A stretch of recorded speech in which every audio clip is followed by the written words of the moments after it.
Scooby Doo isn't everybody's first pick when they're having a Christmas special marathon. While the show is a better fit for the Halloween season, Scooby and the gang love a good Christmas mystery. And only people with impeccable taste would choose to indulge in some Scooby snacks and Christmas mysteries. There are a lot of Christmas and winter specials in the Scooby Doo franchise. And what better way to spend my time than to watch all of them and then rank all of them worst to best for a video? Okay, I just lied. Not all of them. All of the ones I can find in decent quality. Or find. Some of these episodes are like impossible to find. But we do have a lot to go through, so let's quit yapping and get into it. Night of the Living Toys is the first half of the 7th episode in the new Scooby Doo Mysteries, one of my least favorite series in the franchise. Scooby, Scrappy, Daphne, and Shaggy travel to a toy store to help the owners figure out who is stealing their money from the safe, and maybe even find a hidden treasure that the owner's great-great-grandfather hid a long time ago. The owner says there's a legend that the toy factory was built on an old Elf King's castle, and he thinks the evil Elf King has come back with a vengeance to claim his property. And after a quick encounter with the evil Elf King, Daphne finds a lab report addressed to the sales lady that works for the toy company, who is very fond of Scrappy Doo. Why, just look at the cute little puppy. Let it be known she's the only person fond of Scrappy Doo. And with the first clue down, they decide to split up. Daphne and Scrappy are gonna head upstairs to see if they can find this evil Elf King, while Scooby and Shaggy chase some Scooby snacks into the basement. To the upstairs duo's surprise, they actually find the evil elf, and they watch as he steals the rest of the money out of the safe using some of the toys to help in the heist. And after that, a classic chase scene commences where Scooby and Shaggy get basically tortured by the evil elf, but he is easily captured, and it is revealed that the elf was actually the sales lady that was fond of Scrappy. I knew something was wrong with her. Nobody likes Scrappy. And along the way, they actually do find the treasure that I hinted at before by using the store's motto as a clue. Treasure your foundation, for its bricks will build your future. Where it's revealed that the whole building is solid gold. What the hell? How have you not just accidentally noticed that? Like you scraped a brick a little bit and then, whoa, that's a little shiny, you know? Like what? But I'm not gonna lie.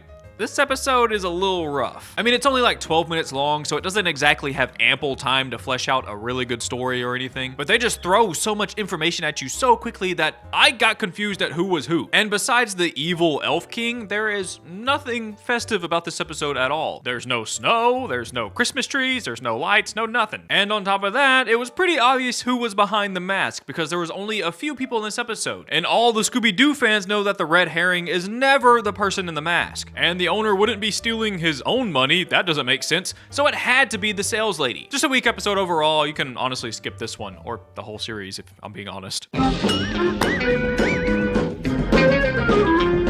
I did some more deep diving and I found some of the episodes that I couldn't find before that I just wasn't going to talk about. And also there are some episodes that I wasn't going to talk about originally, but I changed my mind. I kind of want to talk about it. So occasionally you'll see me in some different clothes here and there, but now it's time to talk about Scooby's Swiss Miss is the second part of the 8th episode of the Richie Rich / Scooby Doo show. Man, they were just meshing any popular show together back then. It was also the 23rd episode of the Scooby Doo and Scrappy Doo show. Scooby, Shaggy, and Scrappy vacation to the Swiss Alps, and they almost immediately run into this cutie poodle, which Scooby instantly falls in love with. Later, the boys decide to go ice skating where they run into the poodle once again. But Scooby doesn't know that she already has a man. Or a dog. And he's not actually her dog, it's a bulldog who believes he's her man. Or dog. And he's jealous that she likes Scooby-Doo so much, so the bulldog just straight up bullies Scooby-Doo, trapping him under the ice and turning him into a popsicle. And since ice skating didn't go so well, they decide to give up and go skiing instead. But uh-oh, the poodle is back. And her stalker bulldog isn't far behind. He once again ruins Scooby's trip by chunking a snowball at him, forcing him and his friends to go down this dangerous slope that ends off with a cliff. Naturally, Scooby gets stuck in the gorge, but luckily he's able to get out and he finds that the cutie poodle is hiding in a tree from a grizzly bear. The bulldog tries his best to mean mug and scare the bear away, but that doesn't go so well. And in Scooby's clumsiness, he actually sends the bear flying away and saves the poodle, which only makes her fall in love with him more. Then we cut back to the lodge and the poodle is all dressed up and ready to get married to Scooby-Doo. But Scooby gets cold feet. Probably in a literal sense, actually. But he doesn't want to marry her. And that's okay because the bulldog is more than happy to marry her. And that's it. What the hell was that? Like, I know this is a beloved little short and it's really cute, don't get me wrong, but that wasn't what I was expecting at all. Felt more like a Tom and Jerry episode than a Scooby Doo episode. It's like 8 minutes long, it's super short. I'm glad I found it so I could talk about it, but I think it would have been okay if I just left this one out of the video. The Ghost of Bigfoot is the 10th episode of the new Scooby Doo movies, and it stars Golden Age comedians Laurel and Hardy, which no one knows anymore. I had to look up who they were. I had no idea they existed. The gang run into the comedic duo while heading to a popular ski resort called Mackinac Lodge. Coincidentally, they're all headed to the same place, so the gang offers them a ride. When they make it to the lodge, they meet a man named Kaylee Burgess who tells them the tale of the ghost of Bigfoot. Legend has it that a mean mountain man froze to death during a snowstorm a century before. And ever since then, he comes back every big snowstorm and terrorizes the locals and the guests. And a pretty big storm is headed their way right now, so the people are too scared to check into the lodge, and the people that were checked in checked out. Well, the ones who didn't disappear, that is. And the only other people left in this hotel is an old man named Jonathan Crabtree and his caretaker. Later that night, as the gang gets settled in, each member has their own encounter with the ghost of Bigfoot. Even Laurel.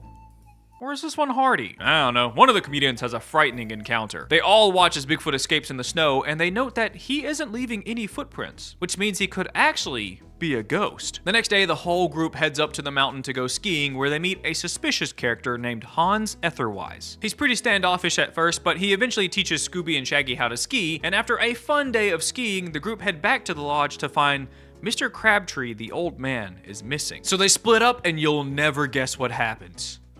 A chase scene. But luckily, this chase scene ends with Scooby finding a piece of paper that has numbers scribbled on it. Fred takes a quick look at it and he thinks it could be license plate numbers. So he asks a local police officer who tells him that all those plates belong to stolen cars. Next, the gang head to find these stolen cars when a truck driven by Bigfoot himself carrying another load of stolen cars zooms past them. That was a little easy. They followed the truck into a junkyard and searched the yard for the stolen cars. But most of the cars there don't even have license plates, so they don't know if it's the stolen ones or not. But while investigating, they find a projector that shows Bigfoot running, and it looks exactly like what they saw the night before from the window. So whoever the culprit is used the projector to trick the gang into thinking it was a ghost, which is why it left no footprints. But as they check out the projector, one of the comedians spots Bigfoot in the upstairs window, which spooks the beast and he tries to run away. But luckily they had a snowmobile ready and are able to chase the ghost down. Well, most of the way, at least. But after they chase the Bigfoot into the room where he's hiding all the stolen cars, and then yet another chase scene happens. But luckily this time they managed to trap the Bigfoot just in time for Velma and Daphne to come in with Hans, who is actually a police officer, who was also investigating the stolen car mystery. And they unmask the Bigfoot to reveal it's the old guy, Mr. Crabtree. He dressed as Bigfoot to scare everyone away so that he can steal their cars and sell them in peace. And that's pretty much where it ends. This movie is just fine to me. I know a lot of people really like it, and there's some comedic bits in there that are pretty funny, but it's obviously just to fill time. And there was almost too many comedic bits that it kind of slowed the episode's pacing down really bad. There are also so many chase scenes. Holy moly. Like I cut out like 4 chase scenes.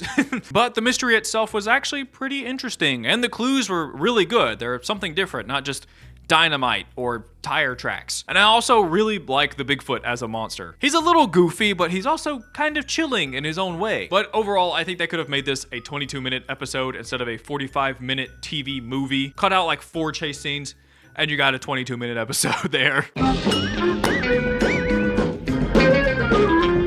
Service is the first half of the 5th episode of the new Scooby Doo Mysteries. Scooby, Shaggy, Scrappy, and Daphne head to a hotel called the Overview Hotel, a very obvious reference to the Overlook Hotel from The Shining. They were asked to come by the owner, Jack Marston, because he believes the hotel is haunted by the previous owner, Ebenezer Overview. Also, the new owner being named Jack is a reference to The Shining. This is a Shining-based episode, I don't know if you could tell. When they make it inside, Scooby and Shaggy meet a mysterious man who claims to be the owner of the hotel. But when the real owner arrives, they realize that they were just talking to a ghost. And terrified, they both run outside where they literally run into a man named Sheldon Keats, a horror writer writing a novel about the hotel, its ghosts, and its many secret rooms. And the book is called The Secret Room. So Sheldon is an obvious reference to Stephen King. Their names even kind of sound familiar. Stephen King, Sheldon Keats.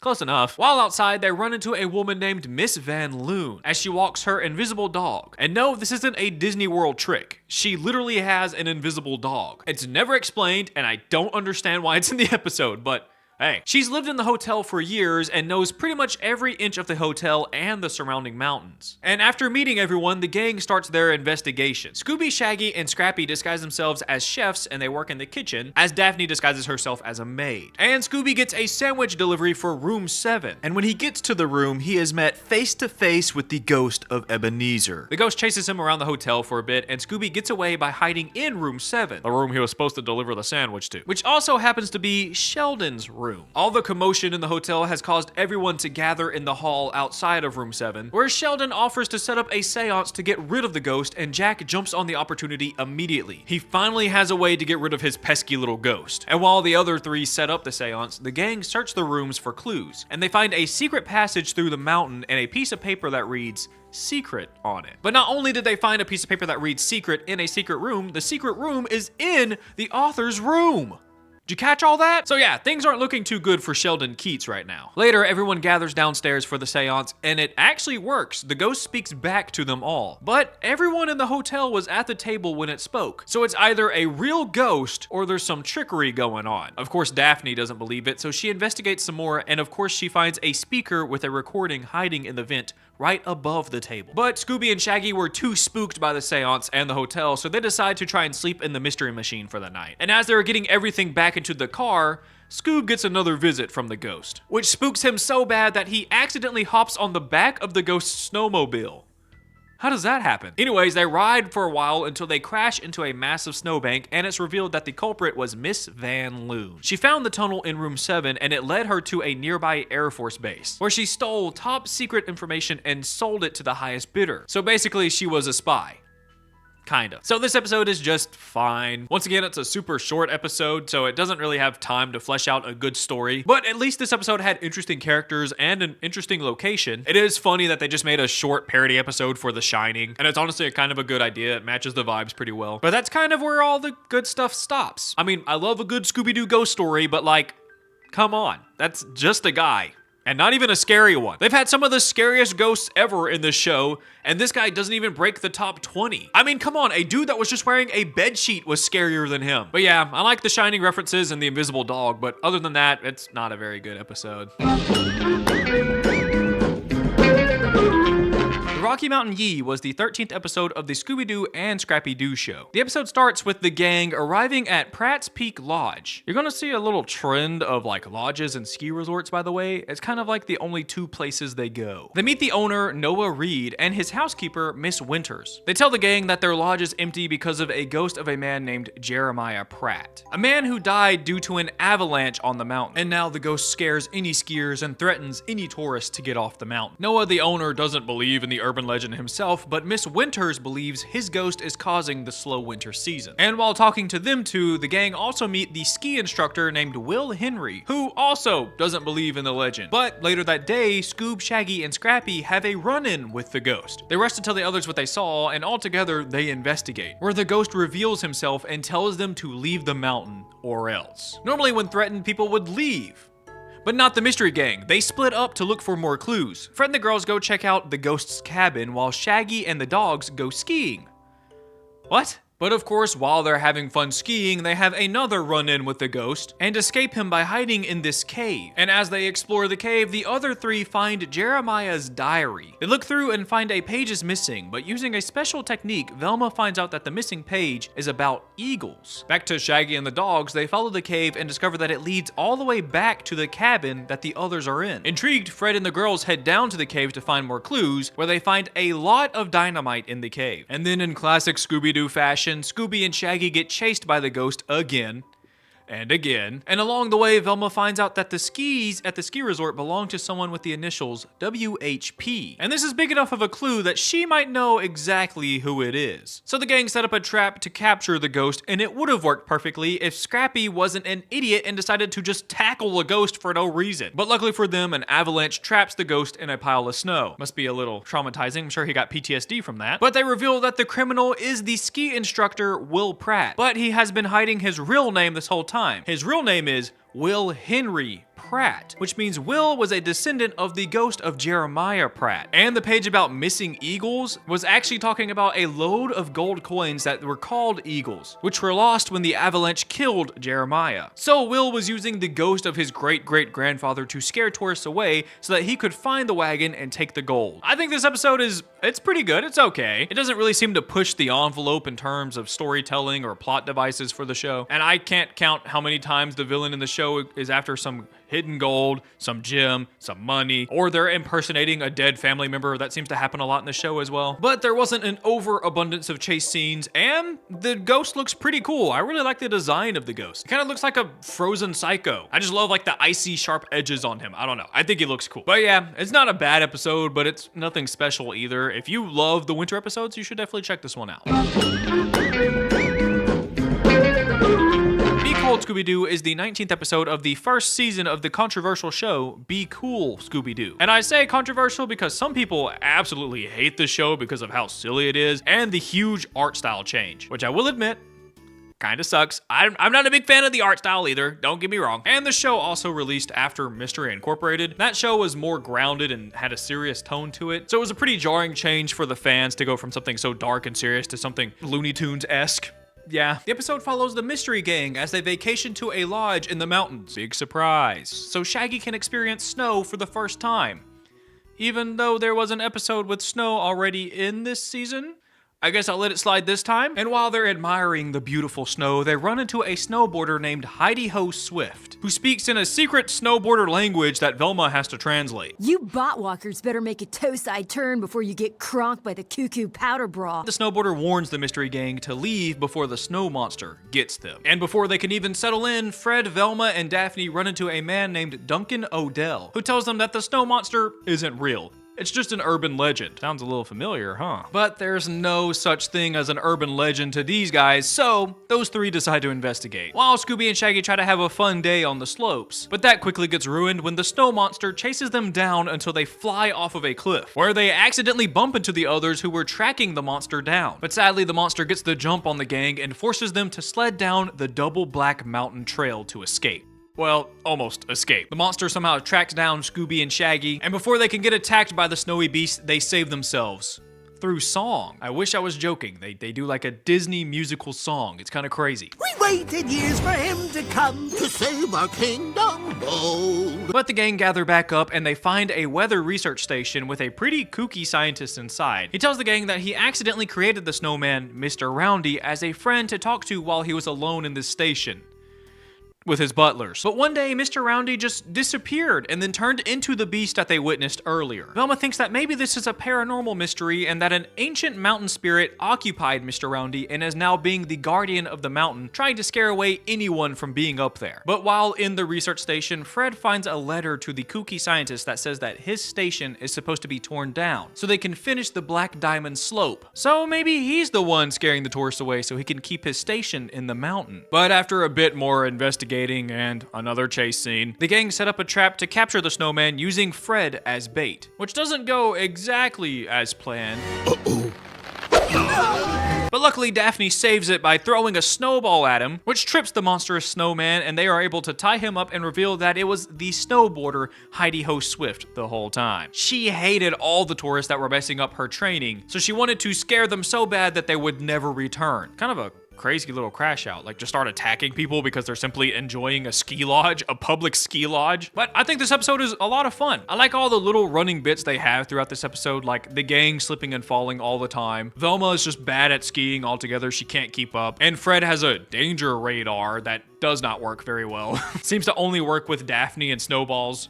Don't know why. But also, I like the snow monster. I think it looks kind of cool. Sure, it's kind of Flash animation-like, but they did really good for what they had. But that's about where all the good stuff ends for me. I mean, the monster chases them around for a little bit too long sometimes, and there are a ton of other snowmen in this show that are a lot better, so it's got some tough competition. I feel like I've seen this episode before, multiple times. So it's not really original, but the comedy really helps this episode a lot. The Nutcracker Scoob is a 2-part Christmas special from the new Scooby Doo Mysteries. Oh boy, here we go again. Scooby and the gang help an orphanage set up a Christmas pageant that an old Scrooge-like man named Winslow Nickleby and his evil cat Snowball tries to ruin by buying the orphanage so that he can find an emerald and get even more rich. And while he's being evil and trying to do that, the gang get chased around by this honestly pretty creepy ghost monster. The gang catch wind about this emerald situation, and Daphne believes that the emerald that Winslow is looking for might be inside the star that the ghost carries around. So they get the star and capture the ghost. Well, they almost capture the ghost, and it is revealed that the emerald isn't in the star, but it's inside the nutcracker that is on top of the tree where the star is supposed to be. We cut to later, and Winslow ruins the Christmas pageant and the kids' rendition of the Nutcracker Suite. Believing that Fred has the emerald for some reason, Winslow tackles Fred to the ground and begs him to give him the stone. And during all the commotion, Winslow's cat Snowball gets stuck in the rafters and is saved by Tiny Tina. This kind gesture from her kind of changes Winslow's heart a little bit. But they manage to trap and capture the ghost, and it is revealed that the ghost was the maid to the orphanage, Nanette, who wanted the emerald for herself so that she can sell it and get rich. And then the next day, the Scrooge-like guy Winslow is moved by the day before, and he has now become a loving friend to the orphanage, and the orphanage is now rich because they own the famous emerald. This episode's pretty enjoyable, I gotta admit. I had a good time. It's got a very nostalgic vibe to it. Just like every other older Scooby-Doo episode, actually. And it does change things up a little bit from the usual format. It gives us some more time to learn about the side characters, which really helps this episode. But a lot of the side characters were just doing silly little things. Like, I didn't even mention Nanette because she's a maid, and she was just a maid. She was just doing maid things. There was like no hints that she could be remotely evil until the very end. But since you get to learn more about the characters, you really feel for a lot of the characters, especially the owner, Miss Featherwig, and her situation with the orphanage. And also Tiny Tina, who's obviously Tiny Tim. She's adorable. She's just so cute. As for the ghost in the episode, it's actually pretty scary looking. I could see this scaring me as a kid. And for some reason, the ghost in this episode had way better animation than most of the other monsters in this series. But even though the ghost was really cool, there were a few filler scenes in the episode that I really didn't care for. And the chase scenes felt like they dragged on for a little bit too long, you know? But overall, it's not a bad episode. It's got a lot of good vibes, a lot of good Christmassy vibes. And I actually think it's one of the best episodes in this series, which I don't really like a lot.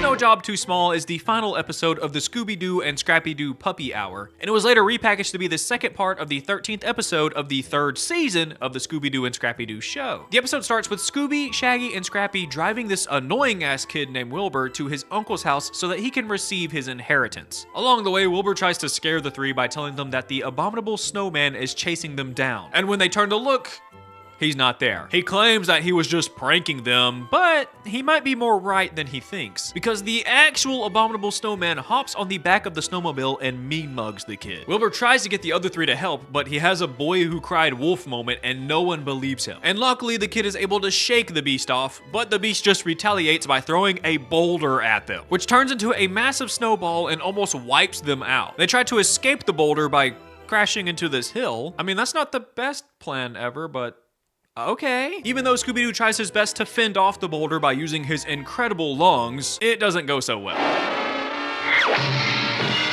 Finally, the other three actually see the monster and deduce that someone is trying to stop Wilbur from getting his inheritance from his uncle. And their suspicions come true when the beast kidnaps Wilbur and leaves behind what looks like sneaker imprints in the snow. They chase after the beast for a while, and after many attempts to stop him, Scooby manages to stop him by making him crash into a tree, which is coincidentally right beside Wilbur's uncle's house. They get him inside just in time for him to get the inheritance, which is apparently this whole house? A dude is just giving a kid this whole house? A big old house? Damn, that's one nice ass uncle. I don't know if I'm gonna be doing that. Sadly for the kid, the snowman found his way inside and tries to kidnap him once again. But the guys are good at their job and they save the kid quickly, and then they do something crazy in the bed here. I don't really want to know what it is. But then they use the bed to trap the beast and reveal that it was Wilbur's cousin, Sherwood. He was trying to make Wilbur late so that he could inherit the house instead of the little kid. And I mean, I'm a little bit on his side. I mean, his method was a little bit messed up, but like, Why should a little kid get a beautiful mansion? I would be a little upset too, but that's where the story ends. Yet another very short story, but out of the short story episodes, this is the best one I've found. I mean, it's pretty action-packed from start to finish, and it actually feels like a mini episode. That's pretty cool. And the villain in the episode is actually kind of scary. I can't lie. He looks like a mixture of like an evil elf and a yeti. I personally think he looks pretty damn cool. I don't like the little kid though. He's just super annoying from start to finish and doesn't get any kind of redemption for himself. But once again, this is such a short episode, I really don't have much to say about it. But out of all of the Scooby Doo and Scrappy Doo episodes I've talked about so far, this one is probably the one I recommend you give a watch.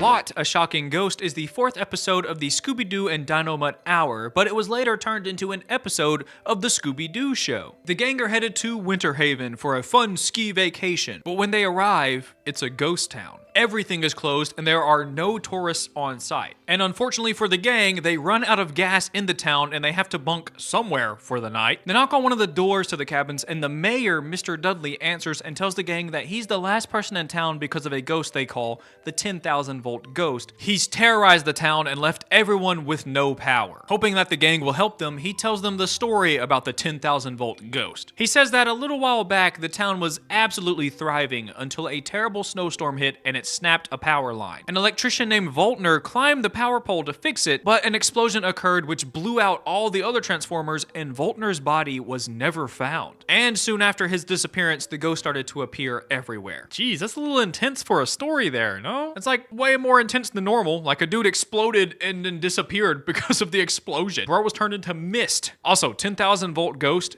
is an awesome name. I think that's one of the coolest names in the series. But once again, the gang have stumbled upon a mystery to solve, and they waste no time in investigating the nearby power plant, where they find that the gate bars have been melted. And after a little slip-up, they run into the owner of the power plant, Mr. Collins, the only other person in town, even though I thought the mayor was the last person in town. But he says that he didn't leave town because he wants to fix the power and help the town, but every time he does fix one of these transformers, the ghost comes back and ruins it. And after talking to him, the gang look around for clues where Shaggy and Scooby decide to grill and munch on some burgers. With the help of the 10,000 volt ghost, maybe he's not so bad after all. Spoke too soon. The two numbnuts run back to the other three, which just leads the ghost to all of them. But luckily, they're able to escape quickly, and they immediately find some sunflower seeds on the floor. Daphne points out that she saw a pet shop on the way in town, so the sunflower seeds might be for some birds in the pet shop. So Velma, Shaggy, and Scooby go to the pet shop while Fred and Daphne head to Voltner's house to find more clues. Inside the pet shop, they find multiple pets, but the parrot leaks to them that there's a rubber suit in the closet that belongs to the ghost, as well as a tunnel underneath the shop that leads straight to the power plant. And while they're doing that, Fred and Daphne find a piece of paper that has a bunch of numbers on it. So they all meet back up at the library and they find records that match the numbers on the paper. They try to look through them, but of course their investigation is spoiled when the ghost appears and attempts to stop them from reading the records. They somehow escape his grasp once again, and this time they set a trap to capture the ghost. They use a lot of wire to turn the ghost into an electromagnet, which would stick him to any piece of large metal. And it works perfectly, and they're able to unmask the ghost and reveal that it was the dead guy Voltner. Well, not so dead guy now. He faked his death to help Mayor Dudley buy a piece of land, which will have a freeway running by it soon, which would make both of them rich. These villains are very money hungry in this show. I'm slowly realizing that as I get older. But with the mystery now solved, the gang help get the power restored to the town and they save the town. I think this is a very simple but really good episode. I really like the backstory of Voltner, even though it was a little dark and it was also all made up. I still think it was awesome. I think it was great. And I think the mystery they put behind his death made it a lot more interesting and fun. I also like how they pretty much just had Electro running around the town, just ruining it. Where the hell is Spider-Man, dude? And also, like I said earlier, the 10,000 volt ghost is such a cool name. It's honestly upsetting that he doesn't look a lot cooler. He looks like a character from home movies. He does look a lot better in the live action James Gunn movie. If only that translated well into this episode, it would have probably been one of the scariest monsters in the show. But yeah, I think this is a really solid episode. It's really interesting, has a really cool mystery, has a really fun monster. I absolutely can't hate it.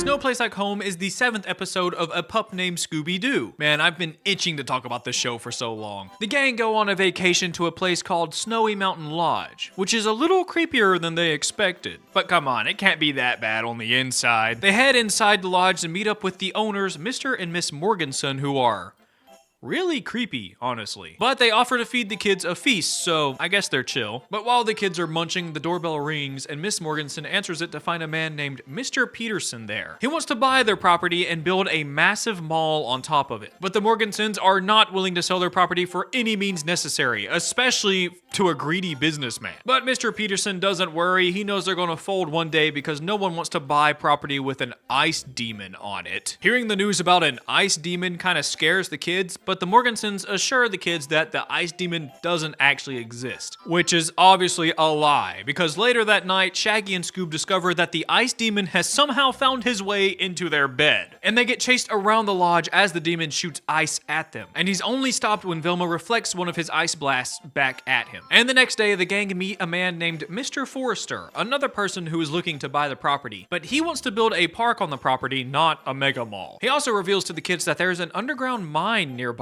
and he gives them a torn map so that they can find and investigate the mine, where they find a secret door that has the other half of the map inside and the ice demon's spare costume. But they can't check it out for too long because the ice demon is there and he wants them gone. He uses his powers to close the mine, trapping them inside, and then he turns them all into a big block of ice. But luckily, Scooby-Doo learned a trick from Tigger and uses his tail to bounce them to a wall, breaking the ice, which triggers another silly chase sequence chocked full of dancing and silly antics, while a pretty banger song plays in the background, I'm not gonna lie. His touch will turn you blue. Watch out, Shaggy, watch out, Scooby-Doo. But the chase scene ends when the gang magically find their way outside of the mine, even though the ice demon closed it up just 5 seconds before. We're not gonna talk about it. Where they almost instantly run into Mr. Peterson outside carrying a bunch of surveying equipment. Man, bro is pretty certain that they're gonna sell that property to him. But after talking to Mr. Peterson, Fred thinks he has this case solved. So you know what happens next. The gang stand outside the mine and act like they found a whole bunch of diamonds, which lures the greedy ice demon right to them, where he chases Scooby down right into their trap, where they use heated lamps to melt the demon as he runs and hides inside one of the ranger stations nearby, where it is revealed that Mr. Forrester was actually the ice demon all along. It turns out that the mine is chock full of diamonds and Mr. Forrester wanted to buy the land to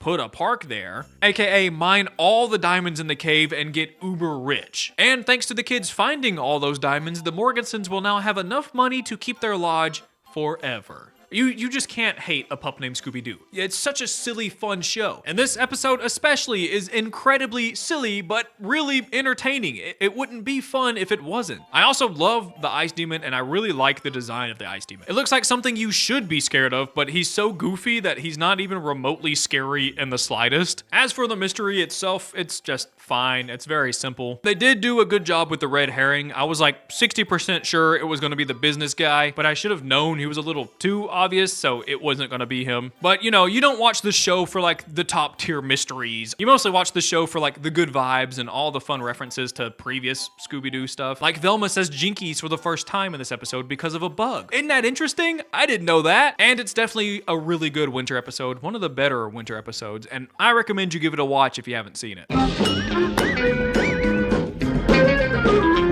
Scooby on Ice is the 8th episode of the 2nd season of Scooby Doo and Guess Who? And it stars Olympic gold medalist Tara Lipinski, who was on this channel before in the Are You Afraid of the Dark episode, The Tale of the Lunar Locust. Didn't expect to ever talk about her again. We start the episode with the gang going to the Alps, but they don't even make it to their destination before getting attacked by a massive beast, which causes them to crash near a frozen lake. Luckily, Tara Lipinski was nearby and she helps them out. And this is where the gang learned that Daphne and Tara are really good friends. And Tara's even gonna coach her so that she could compete in a figure skating competition called the Ice Games. They all make it back to the lodge where the gang meet the event organizer, Johann Staber. He inherited this event from his grandma, but less and less people are competing and showing up because they're scared of a monster, the same monster that attacked the gang earlier. He barely has anyone to compete, and if he loses anyone else, he might just have to cancel it for the first time ever. But since they're not officially canceled yet, Daphne and the gang hit the ice for a bit of practice. And while they're having fun, they meet Daphne's rival, Harley Shiver. rivers. And luckily for Daphne, she can't compete this year because she has an injury. And not long after they meet Harley, the Yeti wannabe attacks the group once again, where we get a classic chase scene, and I mean a classic one. One of those where the camera doesn't move at all, they just kind of run around the screen for a couple of minutes. But luckily for the gang, Tara Lipinski knows how to handle the overgrown teddy bear and sends it flying into a nearby snowbank. And then they immediately meet an elder from a nearby village. She's a very tiny woman and she doesn't like the ice games at all, but she does warn the gang of There's Schneetofel! or you can call it by its easier name,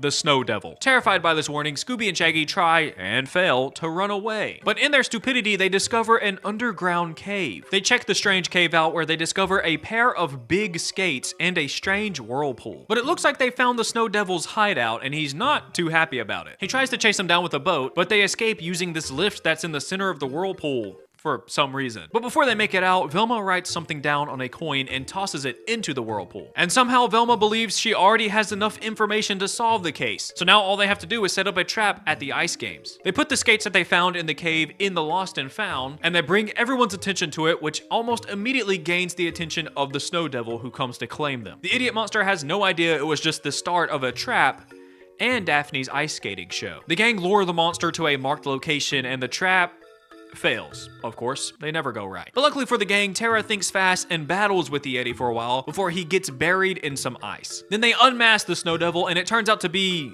Johann Steiber, the event coordinator. Johann didn't like that he inherited the event from his grandmother, and he also didn't like that the event wasn't profitable. So he was using the whirlpool to drain the water out from under the lake and sell the water in water bottles to make a lot of money. Velma theorized that something like this was going on, and to confirm her suspicions, she wrote down who she thought it was on a coin and then tossed it into the water. And then she ordered a bunch of bottles of water and found her coin inside of one of them. So Johann goes to jail and the ice games are saved. This episode is actually a lot of fun. It feels like a classic Scooby Doo episode in a good way. It has like a nostalgic feel to it without it feeling like they're trying too hard to feel that way. And I think Tara is a great guest for the show. She was super helpful to the gang and honestly kind of badass. But she didn't like try to steal the show from them at all. Like she had her moments, but they didn't like stop the episode entirely to give her like a separate storyline or anything.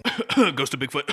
She would do this bit where she was practicing her commentating for the ice games by commentating what was going on in the episode. And just like I said, she would do it, but it didn't feel like she was doing it too much to where it was annoying. It was just enough to where it would be funny. And the mystery for this episode is actually really good and really interesting. Probably one of the better mysteries in this whole video. I didn't expect to see a mysterious whirlpool underneath what's supposed to be a lake. And the fact that he was using the lake water to bottle water is also just kind of insane. That can't be like good at all. And finally, let's talk about the Snow Devil himself. I do like the Snow Devil, and he does seem like he would be super intimidating, but the cutesy art style for the show just made him kind of look like a little cute teddy bear. I mean, come on, I can't be scared of that. Overall, this is a surprisingly great episode. I have never really watched this series of Scooby Doo, but I'm glad I found it. Maybe I'll check out some more episodes.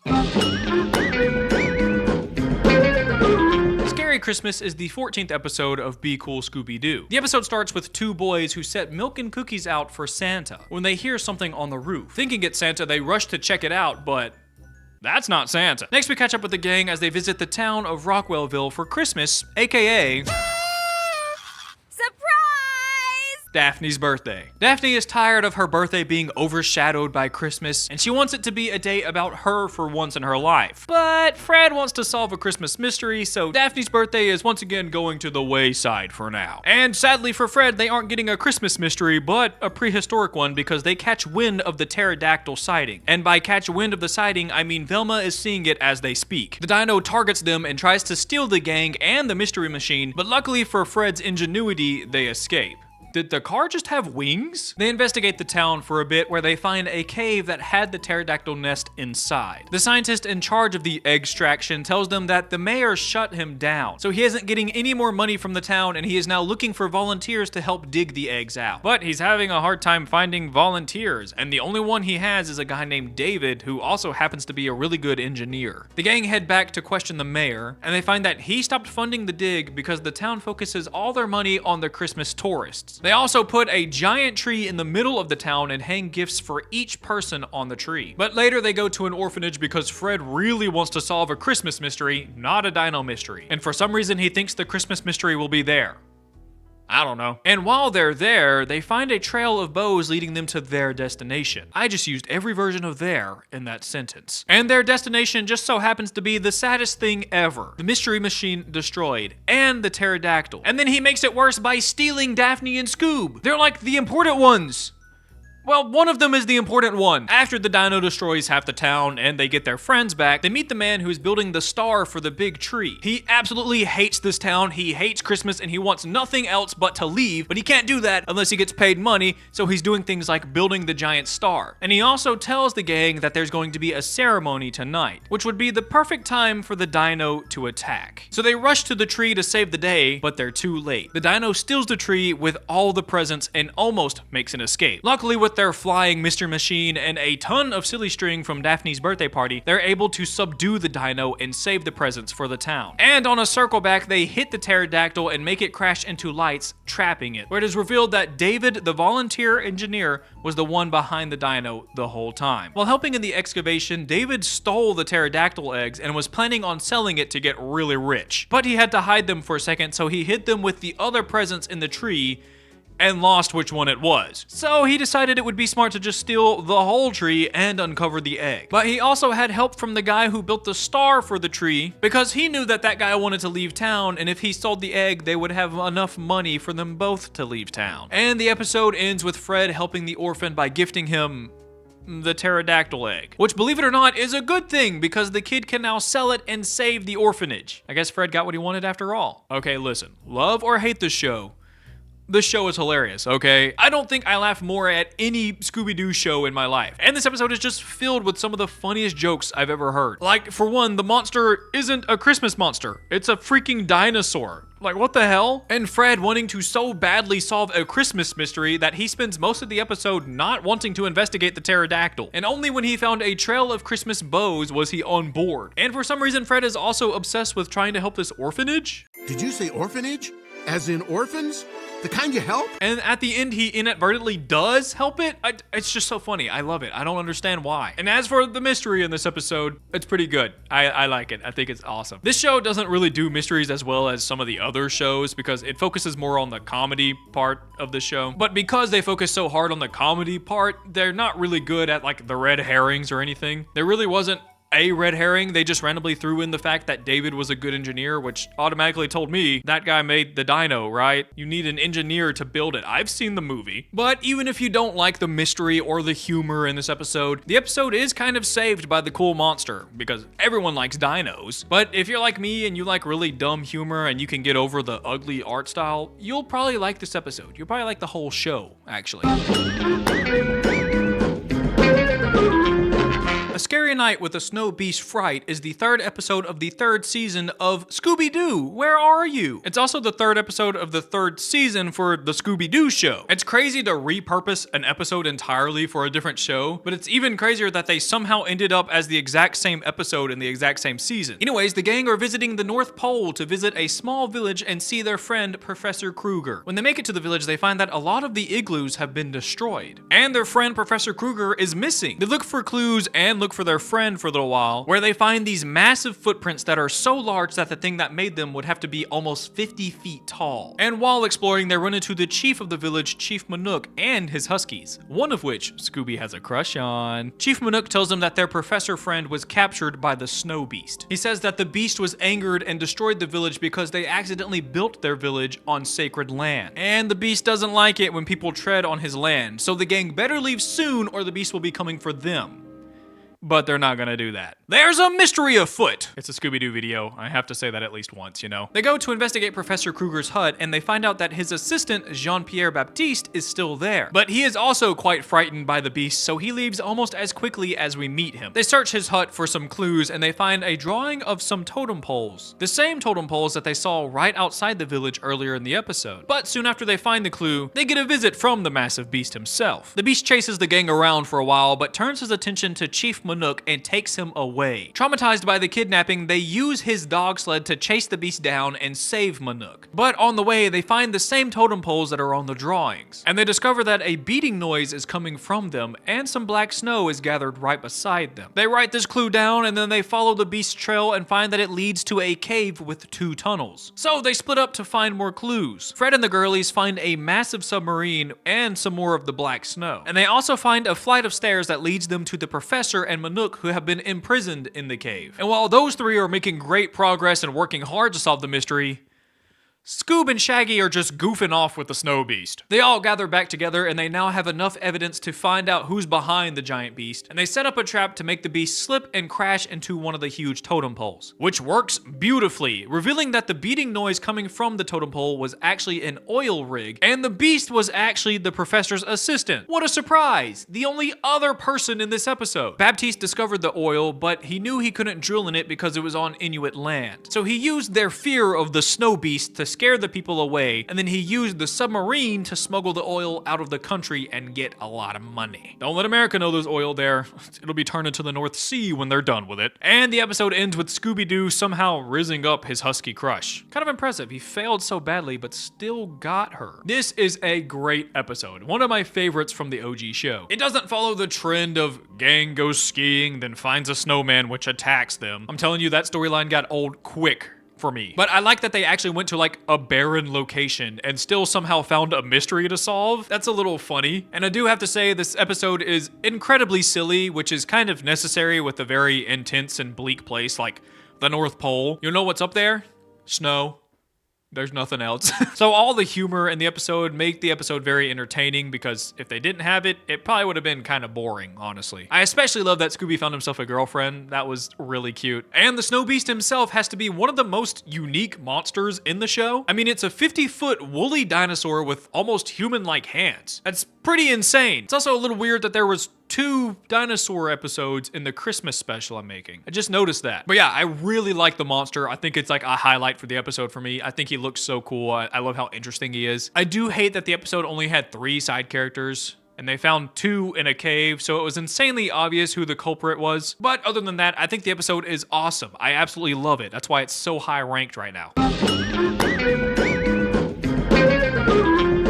Uncle Scoob and Antarctica is the 12th episode of the 2nd season of What's New Scooby Doo. The gang are visiting Shaggy and Scooby as they volunteer at a local zoo, where Scooby has made a pretty good friend in a little penguin named Little Pete. They learn from the head zookeeper that Little Pete is going back to his natural habitat in Antarctica, and he offers that the gang take Little Pete to Antarctica because he's very fond of Scooby Doo. So they all hop on a plane and head down to Antarctica, and they arrive at the Cape Dartway station, where they find that it is deserted and has no power. Inside, they find an assistant to the head scientist Armand Zola. His name is Monroe Hopper, and he tells the gang about a terrifying fish creature attack that ended up with the head scientist being abducted. And as they talk to him, the power turns back on with the help from a sergeant named Linda, who actually doesn't like being in Antarctica and she really wants to leave. Curious about this fish monster, they investigate the ice field nearby and find that there are no penguins left because they built a giant research station where the penguins lived, which displaced all of the penguin population, which really stresses Little Pete out. So they stop to let Little Pete cool off, and they're confronted with the fish monster, who grabs Shaggy and tries to steal him, but luckily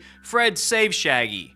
But then the monster just takes Fred instead. And he almost gets away with him, but Daphne uses a nail file to separate the two, and with a little help from Petey, they defeat the fish monster. And right after that, the gang find Dr. Zola frozen underneath the ice, and they bring him back to the station to be defrosted.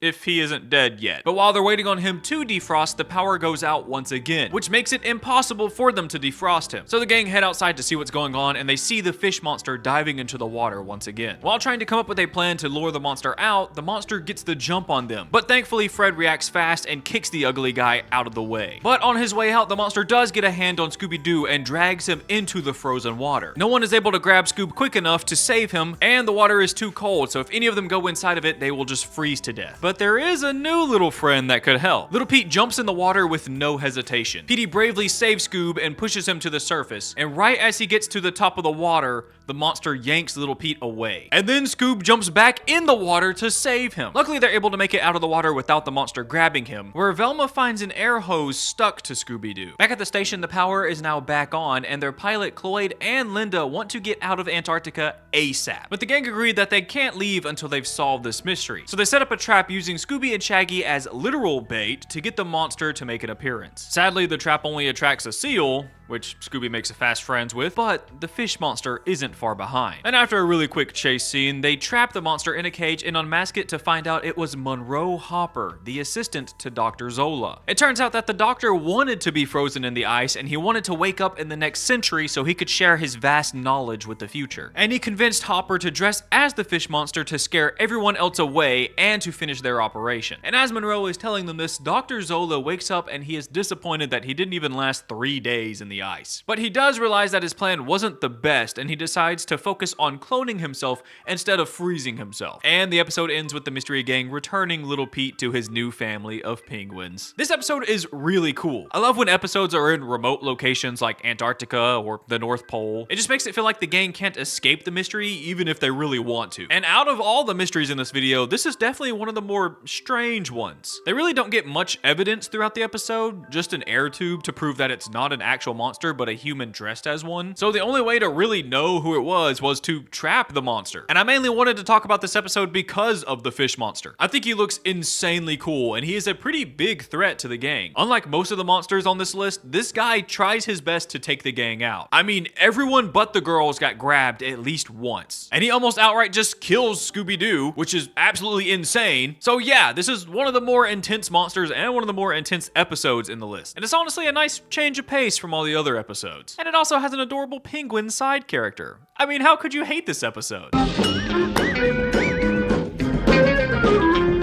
The Wrath of Krampus is the 13th episode of the second season of Mystery Incorporated. Mystery Inc. has a connected story throughout the show, and this episode is very lore heavy for the show. So I'll try my best to just talk about the episodic story and not the overall story. But some characters from previous episodes do make an appearance, so if you're interested, just go watch Mystery Inc. It's awesome. It starts with this hooligan boy who's playing music way too loud and making it everybody's issue. Eat the jam! Eat 'em! Eat all my loud jam! If you're gonna have a boombox and play music loud, at least be cool about it, man. He was a little too rude to this elderly lady, and as punishment, Krampus horrifyingly turns him into an elderly person. No lie.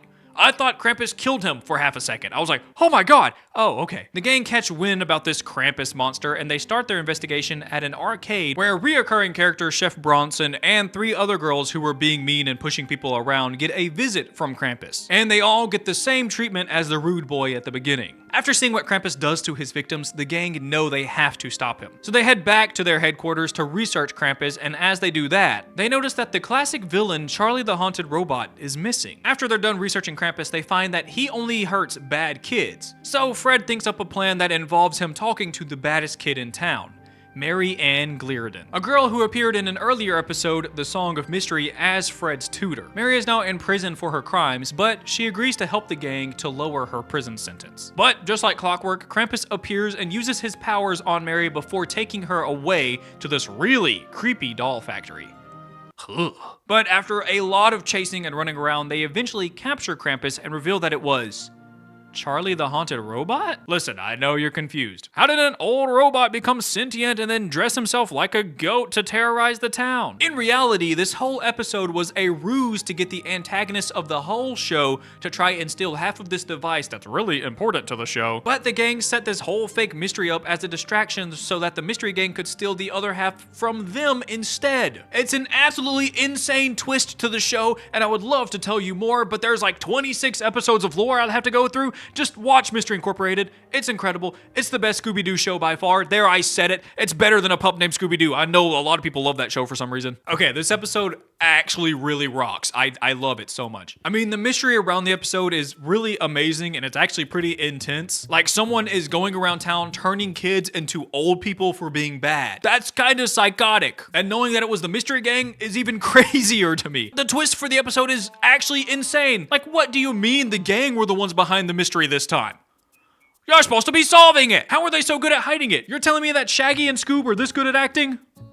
I don't think I believe that. I don't think I believe it. And the Krampus monster himself is probably one of the scariest Scooby-Doo monsters I've ever seen. Like, he is literally horrifying. He has a crazy amount of strength and his agility is absolutely insane. He's like leaping from building to building like Batman. I was wondering how in the world were they going to stop him? Because at the beginning, it was looking a little impossible. But of course, there are a few downsides to this episode. Like, for one, it's not actually a Christmas episode. Besides Krampus, there is really nothing. There's no Christmas trees, no festivities. Velma even points out that Krampus is around at the wrong time of year. It says here he usually only appears during the winter months.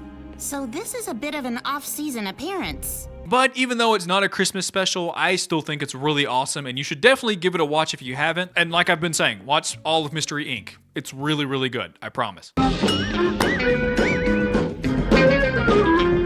Scooby Doo Haunted Holidays is a 2012 Christmas special that I actually did a cameo review for my friend Matt Neff. Go check out his holiday special video as well. After this one. You have to stay. The episode follows the gang as they attempt to help a failing toy factory get some funding by doing a Christmas parade for them. Sadly, the parade gets ruined by a massive, terrifying snowman. The gang feel terrible and they want to help the store owner figure out this mystery, but I don't think he wants their help. Get out! Get out! Doomed! Doomed, I say! Get out!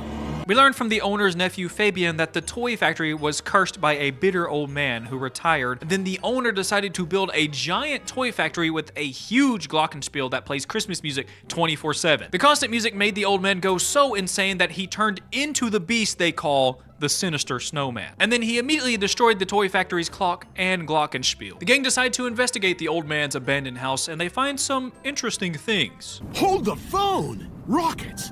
I love rockets! Can I keep him, Daphne? Can I? And after a quick run-in with the Sinister Snowman, the gang set up a trap for the snowman. They're gonna lure the snowman into the basement of the toy factory and use the boiler room to melt the snowman, but the snowman is just a step ahead of them, and he freezes Fred, Daphne, and Velma, leaving it up to Scooby and Shaggy. That's not gonna go so well. Luckily, they get the help from the mall Santa, and together they fix the broken clock and glockenspiel, and they defeat the snowman to reveal that it was the nephew Fabian the whole time. He wanted the toy factory to fail so that he could take over and then sell the factory to get rich. And the episode ends where it is revealed that the Santa that helped them wasn't the mall Santa, but Santa Claus himself. I actually really enjoyed this episode. I had to watch it a few times because I reviewed it for another YouTuber's channel. I thought it was just okay at first, but it's kind of starting to grow on me over time, honestly. Especially after watching all the other winter episodes, I realized how good this one was. It's just really fun. It's also different from a typical Scooby Doo episode, while also keeping the tropes that we love so much inside of it.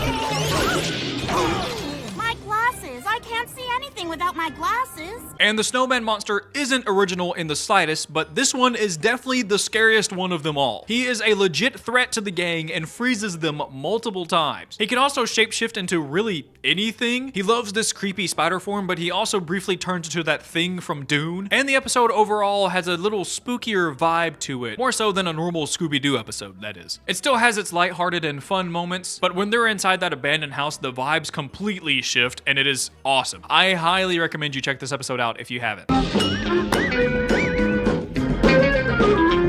A Scooby Doo Christmas is the 10th episode of What's New Scooby Doo. This is my favorite Scooby Doo series for nostalgia reasons. I watched it growing up, but I'll try to be as unbiased as I can as I watch it. The gang stop at a town called Winter Hollow on their way to another town. But while they're there, they quickly discover that Winter Hollow is a town that doesn't celebrate Christmas. Multiple townspeople say that they don't celebrate Christmas because of a monster they call the Headless Snowman that destroys people's houses and ruins Christmas for everyone. And after the gang encounter what kind of destruction the snowman can cause to the house and how sad it makes the kids of the town, they decide to try their best to save Christmas for the small town. The gang talk to a professor about the history of the town, and he seems to believe that the Headless Snowman is actually the ghost of a hooligan named Black Jack Brody, who was buried and died inside of a snowman. Jesus, what's up with these Christmas episodes and being incredibly dark sometimes? What the hell is that? And after some investigating, and running for their lives, and just generally messing with the snowman, the gang believe the monster could be one of three people. One local who hates tourists, the hotel owner who gets a huge boost from families who are scared to stay in their house, so they book a hotel room for Christmas, and the sheriff who seems to be at all of the places the snowman attacks. Wait, yeah, she's a sheriff. That's what she's supposed to do. I'm just saying, if I were a cop and there was a monstrous snowman wrecking my town, I'd be on high alert for a little while. And you know what happens next. The gang set up a trap and use electric heaters to melt the snowman to find that the person behind it is... Nobody? Just kidding, it's the professor. He was using the snowman to try and find the hidden gold bricks in the chimneys of the buildings, but he didn't notice that the bricks were gold. Hold on, this is starting to sound really familiar. Well, at least the professor is kind enough to give the gold to the townspeople, so everyone is wealthy. Hold on, he's carrying like 10 gold bricks. How strong is he? That's like over 200 pounds of gold. He's just waving around like it's nothing. But thanks to his kindness, people will have the Christmas spirit again. And we end the episode with a very Scooby Doo ending. Scooby Doo Doo, Doo Doo. I, of course, really like this episode. I feel like there are actual stakes in this episode. The gang aren't just solving the mystery for themselves, but they're solving it for the whole town. The town has lost all Christmas spirit, they're losing their houses, and not only that, they are all genuinely terrified of a 10-foot tall chimney-ripping snowman. I don't see why the professor guy couldn't have just like let the town in on all the gold stuff that he secretly knew about, rather than making a fake snowman to rip their houses apart. I feel like that's not very productive. All for him to just give them the gold anyways. That's like really not productive. I know the Scooby Doo show has like 4 or 5 snowman monsters, and out of those, this is one of the more lame ones. He doesn't really do anything too interesting, but his hulking stature, sharp teeth, and weird chicken legs make him quite the opponent for the gang. I do wish he did more than just chase them around, you know. Some of the other ones can like freeze them and do some cool things. But other than that, I think this is a very solid episode that is both very spooky, but also very sweet. There's No Creature Like Snow Creature is the first episode of What's New Scooby-Doo. I can't believe I forgot to put this in the original script. I feel like I had it written down, but I accidentally deleted it, because there was no way I forgot about this one. This episode starts with the gang doing something new and original. They're going to a ski lodge to watch a snowboarding competition. See, it's different. They're watching something, not doing it themselves. Along the way, they almost kill Bruce Wilkinson, the creator of the competition. That would have been very bad. And right after that happens, Fred meets a woman named Gretchen Mueller, a famous snowboarder who's won tons of awards in Europe, and now she's here to take over the US. But after they're done talking to Gretchen, the gang overhear that the Olympic bronze medalist Chris Klug has been injured under mysterious circumstances and won't be competing in the competition anymore. So they go and find Chris and talk to him, where he tells them that he was attacked by a snow monster. As they talk, they're joined by a guy named Avalanche. I can't tell if that's his real name or not. Anyways, Avalanche believes Chris's story, and he feels bad that he won't be able to compete in the competition. And after a while of talking to Chris and getting some background information, the gang bundle up and start their investigation, where they almost instantly spot an ominous man walking to the top of an abandoned ski jump. They follow the creepy guy, but their investigation is interrupted by the snow creature. They try their best to run away, but Velma's bundled up too much and has trouble escaping. And Fred, being the hero that he is, distracts the monster from Velma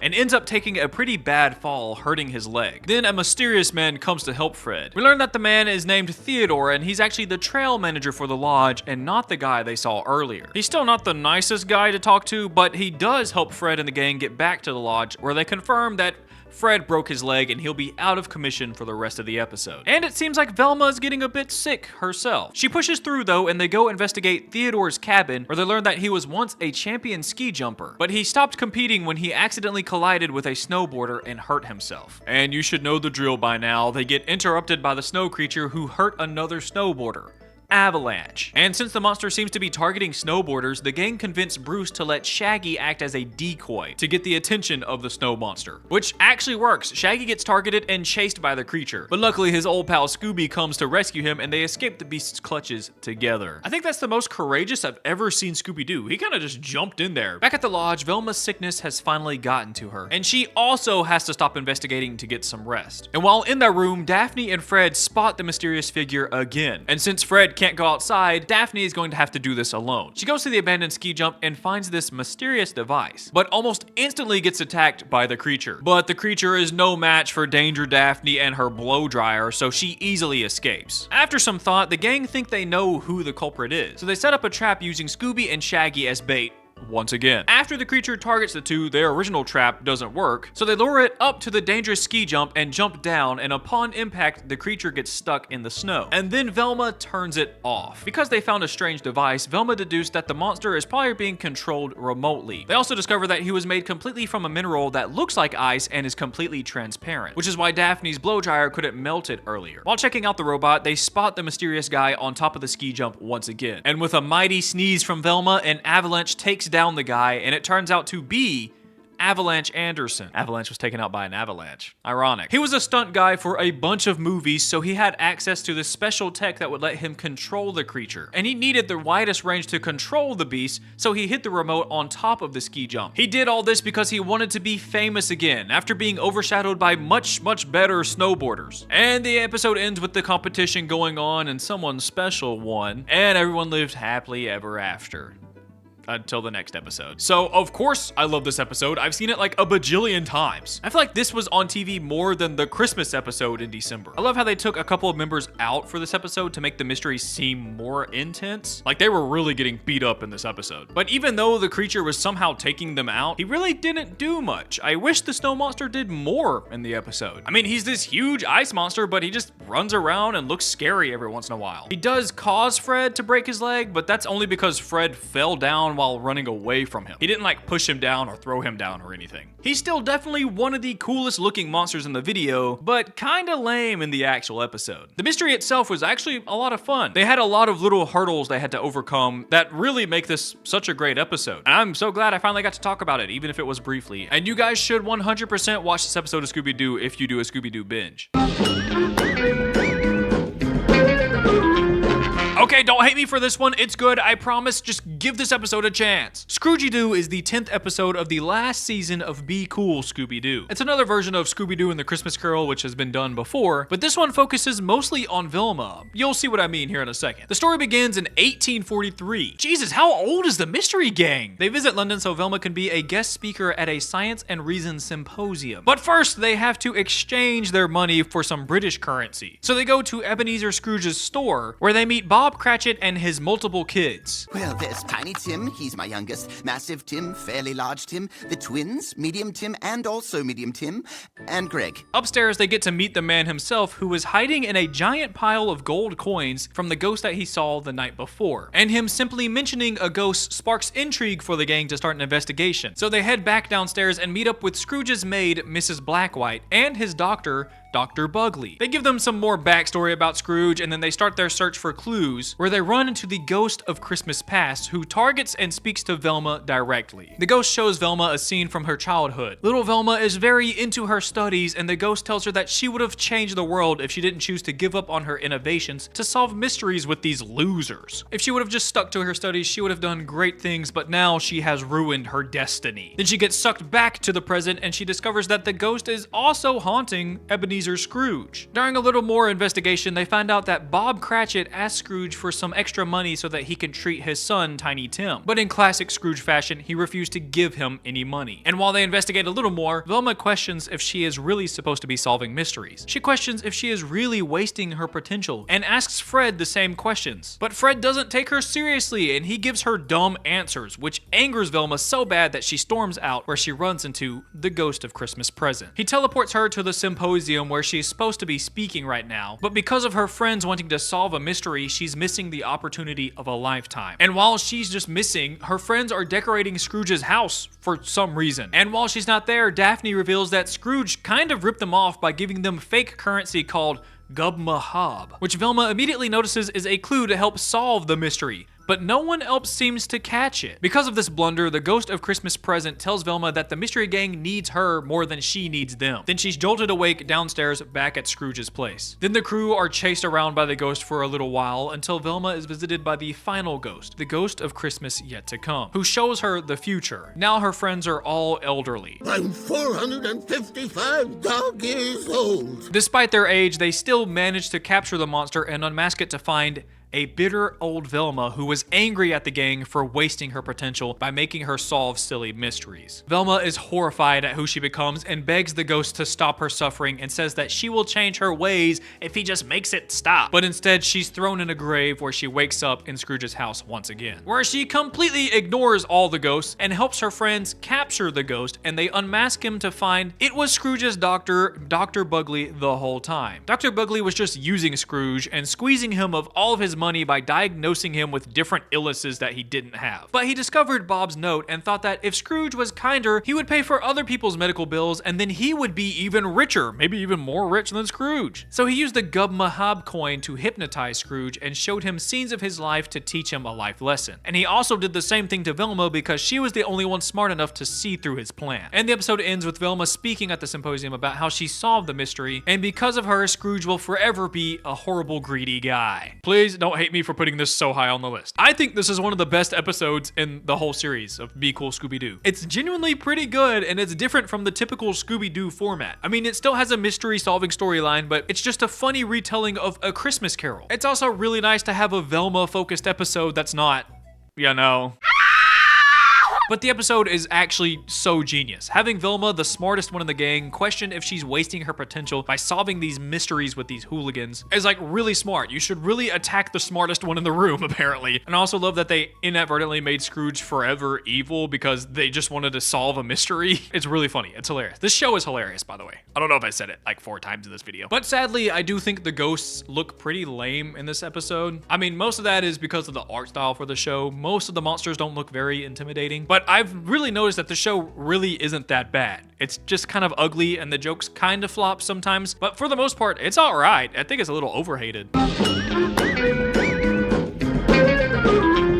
That Snow Ghost is the 17th and final episode of the first season in Scooby Doo. Where are you? The gang make their way to a ski lodge near the US-Canada border. They check in where they meet the creepy lodge owner named Mr. Greenway and his equally creepy guest, Mr. Leech. Mr. Greenway warns the gang to lock their windows and doors or the elusive Snow Ghost will get them. And not long after they get situated in their room, they do get a visit from the hulking beast. But instead of it just scaring them away, they get the itch to solve the mystery. So they follow the Snow Ghost's track until they spot him across this ravine, and they watch in awe as the ghost leaps over them and escapes through the woods. The gang finds more tracks to follow, which leads them to a cave that has an old man named Fu Lanchi living inside. Fu believes the Snow Ghost is actually the ghost of a Yeti who is chasing him down. He tells the group that he encountered the Yeti in Asia, and while running from it, he jumped across a chasm, and the Yeti followed him but failed and then fell to its death. The gang leave the cave with his story in mind and find yet another trail where Velma finds sawdust in the tracks, which leads them to a nearby sawmill. And when inside, the gang split up to look for more clues, which gives the Snow Ghost a chance to kidnap both Shaggy and Velma. Luckily, Scooby is able to follow Velma's cries for help and eventually finds her chained to a log. Luckily for Velma, Scooby-Doo saved her from the saw trap she was stuck to, and they somehow managed to escape from the Snow Ghost's clutches, where they meet up with Fred and Daphne, and the ghost of Shaggy approaches the gang. And then he gets his foot stuck in a bucket and falls into water, washing away all the paint that was covering his body and waking him up from a trance he was stuck in. They investigate the sawmill for a little bit longer and they find that most of the logs are empty and filled with jewelry. But now they finally have enough clues that they think they know who the ghost is, and they attempt to trap the Snow Ghost, but it doesn't work. Of course. And the ghost tries to kill Scooby-Doo, not even joking, but Scooby-Doo has a tight grip and won't let go, which distracts the monster long enough for Shaggy to pelt him with a snowball, sending him spiraling down the mountain, trapping him in a giant pile of snow. And they unmask the monster to reveal that it was the hotel owner, Mr. Greenway, and the guest, Mr. Leech. They were working together as a part of a jewel stealing ring. This episode is an absolute classic for the show. The Snow Ghost is one of the most iconic characters in the show. I believe this was the first time a Yeti-like monster appeared in the show, but I could be wrong. But yeah, of course, this episode is really good. It's a classic. They do make the surprise twist kind of obvious. I mean, these guys look like they're just itching to cause some mischief, but you just can't hate this episode. It still holds up pretty well even to this day, even if some of the animations do look a little goofy. And the Snow Ghost himself is actually kind of spooky. He was one of the monsters that was more intimidating to me when I was a kid, and I'm not really sure why. Now I kind of just want to hug him. He looks like a comfy guy. But he was pretty spooky to me, even if he did look a little goofy flying around like that. And finally, we end off the video with Chill Out Scooby Doo. Chill Out Scooby Doo was a direct-to-DVD movie that released in 2007, and since this is a movie, the breakdown's gonna be a little bit longer, but I have to get all the important beats in, so. The movie starts with a professor and a Sherpa named Pimba. They find these totem poles that indicate that they are really close to the lost kingdom of Shangri-La. The professor is super excited to trek on, but Pimba doesn't let him through. He says the lands are forbidden, but the professor doesn't care if it's forbidden, so he cuts the line that holds them together and heads in alone, which seems to anger a gigantic, abominable snowman. Then we cut to Fred, Daphne, and Velma, who are vacationing in Paris. The whole gang is supposed to be there, but Shaggy and Scooby decided to take a private jet. A very cheap private jet. But at least they get to eat as much food as they want on this one. But sadly for the guys, it looks like they've been duped because the plane is actually taking them to the Himalayan mountains. And the flight attendant tricks the guys into going to this crate, which drops them down into the snowy mountains. But luckily for Scooby and Shaggy, they have great friends who are kind of worried about them, so they won't be stuck on this mountain for long. And after they fantastically fall down the mountain, Scooby and Shaggy find their way to a temple village in the mountains, where they meet the professor and Pimba's sister Minga, and the sleazy French tour guide that dropped them out of the plane. Turns out their French tour guide is actually a hunter, and he wants to try and capture the Yeti using Scooby and Shaggy as bait. While talking to the group, Scooby and Shaggy ask for a phone to call their friends, but since they're so high in the mountains, there aren't very many phones. Just one in a weather station a bit higher in the mountain that also doubles as a radio station, and Minga has a little crush on the radio host. So the group pack everything up and trek up the mountain, where they get stopped because of a pretty harsh snowstorm. But the snowstorm is perfect cover for a pretty silly Yeti attack that got both Pimba and Alphonse, the French hunter, stuck in traps. While running away from the Yeti, Scoob and Shaggy still somehow find their way to the weather station, where they discover that the radio host slash weatherman is an old friend, Del Chillman, who was actually in the movie Scooby Doo and the Loch Ness Monster. Del is pretty excited to see two people that he actually knows, and he lets the two chill out at the station and control the music while he's gone to look for everyone else who was left behind. And while they do that, Fred, Daphne, and Velma arrive at the temple, but now since they're so high in the mountain, they're kind of left in the dark because Fred's GPS doesn't have signal. They do find a trail of shallow footprints that lead them to Pimba, and they discover that the professor left sometime before the monster attacked in the night. And Minga has seemed to just completely disappear, only leaving her radio behind, causing the group to believe that she was taken by the abominable snowman. But while theorizing, they overhear Scooby and Shaggy getting attacked by the Yeti on Minga's radio. So they decide to split up, and two of them will go help the dimwits while the other two go to the Yeti's cave to look for Minga. And right before Velma and Fred make it to the weather station, Shaggy and Scoob use a weather balloon to escape the ferocious beast. And with the help from Del Chillman, they search through the wreckage of the weather station and find that someone has stolen a few of their helium tanks for the weather balloons. They also see that something is happening deep within the mountain based off this seismic graph. So they quickly rappel down to investigate what it is. And when we catch up with Daphne and Pimba, they find the helium tanks empty inside of the Yeti's cave, proving that it's not actually a monster, just someone dressed up as one and using the helium to blow it up like a balloon. Big shocker, right? But while they do all that, Scooby and Shaggy accidentally find the mystical Shangri-La. I can't tell if these guys are extremely lucky or extremely unlucky in this situation. But they walk around and explore to find a hall full of mountain gods, but this one looks a little too real. Maybe because he is real. Using their unlucky luck, the two escape using a minecart elevator that crashes to the bottom, where they run into Fred, Velma, and Del. See what I mean? Unlucky luck. And after some crazy rumbles in the cave, they notice that the tunnels are collapsing on themselves. And Daphne and Pimba also just magically appear in the same cave. So they all together make it out safely through a crystal cavern, where they find the professor using dynamite to steal ginormous crystals, which is what's causing the cave-in. Thinking that the professor is the one in the Yeti costume, they trap him to find out he actually isn't. Then a really awesome chase slash running away scene using the underground minecarts happens, which ends with everyone busting out of the cave. Some a bit more explosive than others.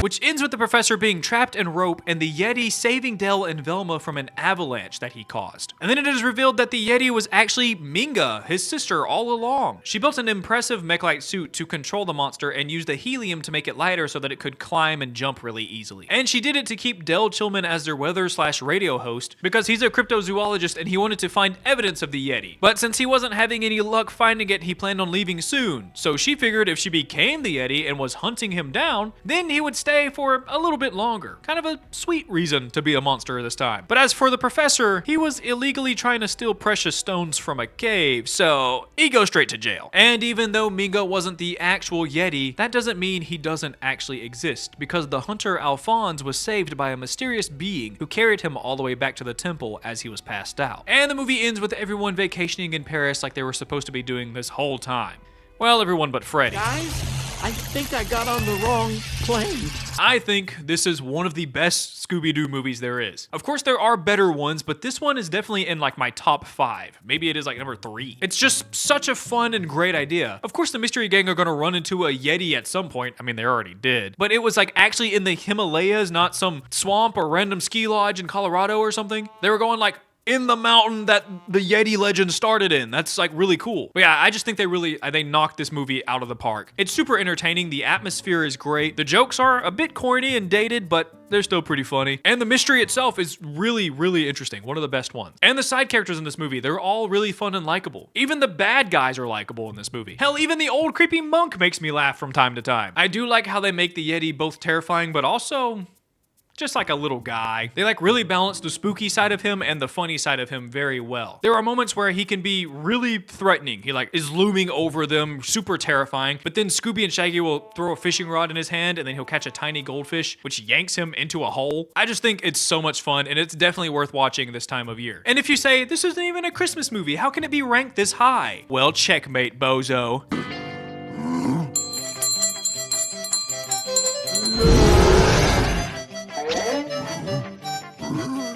Yeah, what do you have to say to that? The movie also has a bunch of really fun references to other episodes and movies, so that makes it a lot of fun to just sit here and rewatch. And it's also a nostalgic feel-good movie for me at this point, so I'm so happy I finally get to talk about it a little bit. And that's all the episodes I have for you today. Thank you for watching this video all the way through. I know it's a really long video, so I really appreciate you sticking around. And let me know any other Scooby-Doo compilation things you want to see me talk about. I know that I'm missing a lot of winter-based episodes. I think there's like 9 more I could talk about, but some of them I legit just couldn't find at all, or I feel like they weren't really wintry enough or Christmassy enough for the video. Uncle Scoob in Antartica was kind of pushing it for me, but I like the monster, so that's why it's in the video. So let me know what episodes I missed in the comments below, and let me know where you would rank them as well. I have a Patreon. The $5 members get bonus content plus videos a day early, maybe some pictures of my cats, a Discord server, and your name right here on screen. Like the video if you like the video. Thank you for watching the video all the way through. I appreciate you all, and peace.